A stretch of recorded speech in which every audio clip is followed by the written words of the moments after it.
आज सकाळी इतकं मस्त वातावरण झालं होतं ना गॅलरीमध्ये. त्याचे पप्पा लाडूसाठी पेअर्स घेऊन आले होते, पण मी ऑलरेडी चिक्कूची प्युरी केली होती. म्हटलं पेअर्स तिला दुपारी देईल. तिने मस्त एन्जॉय केली चिक्कूची प्युरी. आणि हे इथं आमचं येडा चालू होतं. हे आमचं रोजचंच असतं. मी बळजबरी त्यांना उभं करते फोटो व्हिडिओसाठी.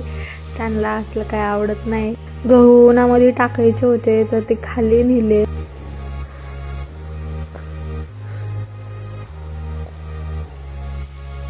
मला खाली खूप कंटाळा आला होता म्हणून मी वरती निघून आले आणि लाडू सोबत खेळत बसले. नंतर लाडूचे पप्पा पण वरती आले आणि ते गहू वरती टाकायला लागले टेरेसवरती. खाली शेळी आणि गाय येईल म्हणे, तर ते गहू सगळे वरती घेऊन आले टेरेसवरती टाकले. मग लाडूसाठी